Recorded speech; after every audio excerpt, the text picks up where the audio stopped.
Todos habremos escuchado hablar de la obra llamada Parasite, aunque la mayoría seguramente lo hará por aquel rap que hizo K-Bleed de Ken Kaneki contra Shinichi Izumi.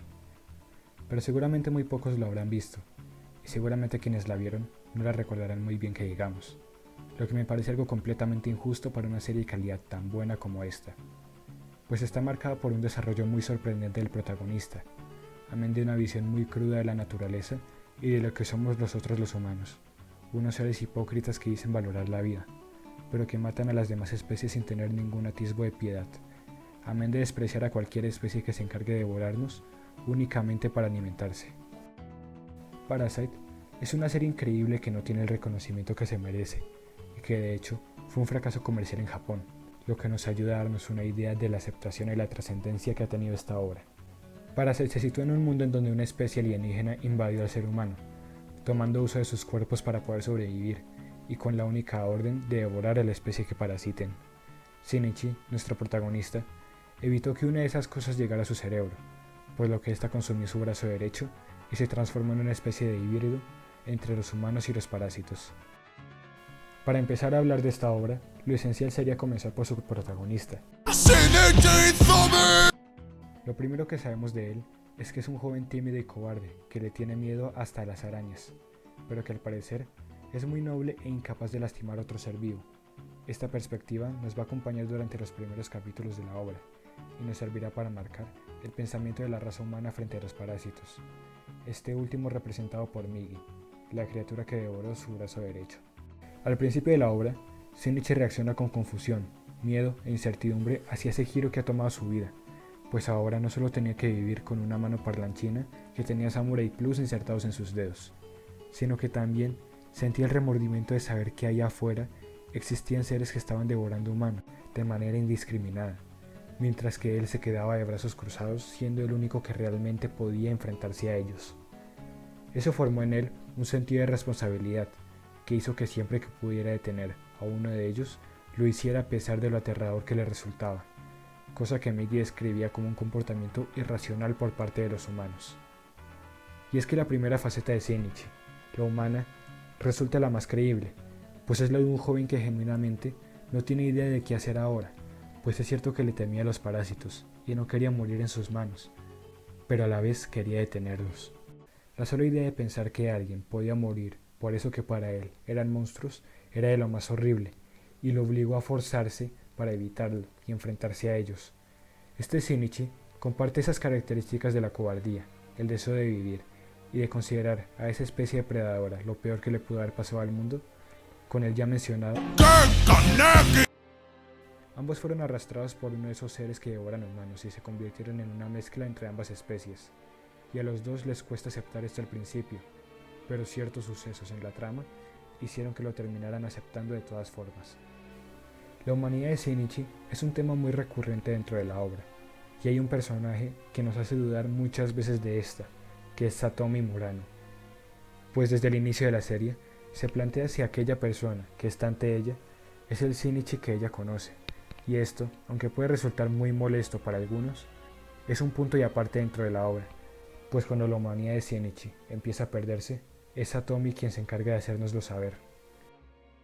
Una escena que es prácticamente un meme, pero que tiene un peso narrativo estupendo, es el momento en el que Shinichi arroja al perrito muerto a la basura, al considerarlo únicamente un trozo de carne con forma de perro.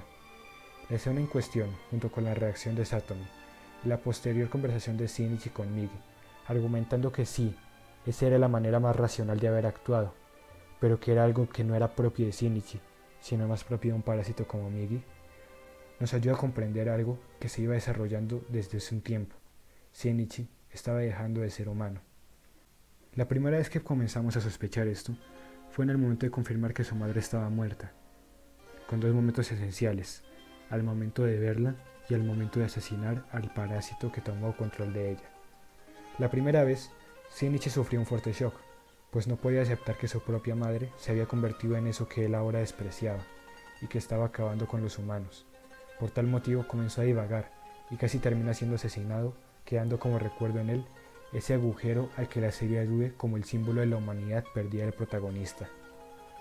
Pero una vez que se recupera y busca ese ser para asesinarlo, no se puede ver en él el menor atisbo de duda, emoción o tristeza en sus ojos. Solo lo vemos determinado a acabar con ese ser sin pensar en absolutamente nada más. Un momento donde podemos ver claramente que Shinichi abandonó su humanidad es cuando por primera vez está teniendo sexo con Murano, pues sin importarle lo que estaba sucediendo en ese momento, un solo pensamiento cruzaba su mente, y era el deseo de vivir. No podía pensar en nada más. Lo único importante para él en ese momento era no morir. Quería llegar al mañana, mostrando ese instinto que tanto caracterizaba a los animales y ese pensamiento racional tan propio de los parásitos. Este es un conflicto muy grande para Shinichi, pues varios personajes suelen aludir a su falta de sentimientos y al hecho de que no parecía ser humano, pues él estaba envuelto en todo tipo de conflictos relacionados a los parásitos y no parecía afectado en lo más mínimo por ello. Desde que tenía ese agujero en su pecho, no fue capaz de soltar ni una lágrima, aun cuando las personas relacionadas a él morían por su culpa y prácticamente en sus brazos. Él no se perturbó lo más mínimo cuando tuvo que caminar por un río de cadáveres.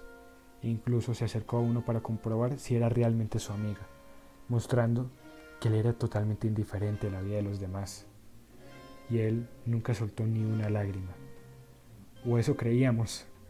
Resulta curioso que el único ser capaz de hacer que Shinichi volviera a parecer humano fuera justamente uno de esos que él tanto despreciaba.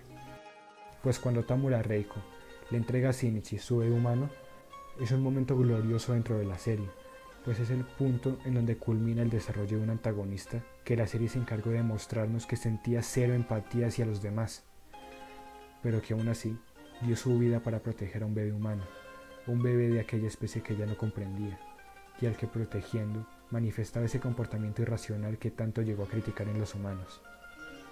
La muerte de Tamura fue lo único que pudo demostrar que en el fondo Shinichi seguía siendo humano, que no se había perdido del todo, pero que de igual manera no volvería a ser el mismo. Esto es importantísimo, pues valdría para que Shinichi pudiera comprender a los parásitos, pues al final solo eran seres que se alimentaban para sobrevivir. Sí, se alimentaban de humanos, pero ¿acaso eso importaba? Se alimentaban de seres diferentes a ellos, igual que hacemos nosotros, pero la diferencia es que ellos no nos depredaban indiscriminadamente, únicamente comían de ser necesario, salvo en ciertos casos muy aislados. Los parásitos eran seres vivos que merecen el mismo derecho a vivir que nosotros, y el hecho de que nos depredaran quizás fuera únicamente una forma de controlarnos, de reducirnos y de mantener al planeta en equilibrio. Es normal que nosotros veamos como incorrecto a todo aquel que se separe de nosotros, tachándole de malvado e inhumano, solo por poseer una forma de ser o un pensamiento que se aleje de nosotros. Y los parásitos son una muestra exacta de aquello que detestamos como humanos. Toman nuestra misma forma, pero la deforman convirtiéndolo en algo horrible en cuanto muestran su verdadera naturaleza. Carecen de emociones y de empatía y únicamente se preocupan por sí mismos. Se alejan de todo aquello que invita al comportamiento en sociedad, pues son seres que creen que pueden arreglárselas en la autonomía, y para colmo, son extremadamente poderosos, pero no pueden sobrevivir sin tener a alguien a quien poseer. Son todo lo contrario a nosotros los humanos. Por eso son los más indicados para mantener un control dentro del planeta, por más inhumano que pueda parecer, ya que ese es el punto. Transformar algo malo, como lo es un ser inhumano completamente ajeno a nosotros, en un bien totalmente necesario para la Tierra.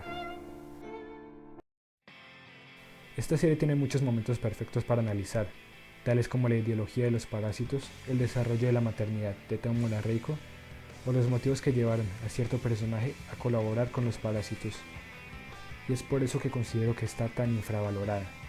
Esta serie merece mucho más de lo que se ha ganado, y da demasiados momentos memorables como los ya mencionados, y otros que seguramente me he saltado, pero de momento lo voy a dejar aquí, pues muchos de esos temas considero que merecen un video aparte. Así que por el momento, esto es todo lo que voy a decir. Les invito a seguirme por mis redes sociales, que son Twitter y Facebook, sobre todo Twitter, donde cada tanto publico alguna pendejada que pronto sabrán es una costumbre muy propia de mí. De igual manera, los invito a pasarse por mi cuenta en Sweek, en donde tengo publicadas algunos cuentos y el inicio de una historia muy otaku. Me gustaría que se pasaran por ahí, si quieren conocer un trabajo mucho más personal elaborado por mí. Y si no les gustó la forma en que analicé esta obra, pueden pasarse por ahí para darme unas clases de cómo escribir una historia. Sin más que decir, yo soy Andrew Soldic y espero verlos en el siguiente video, que Dios sabe cuándo será.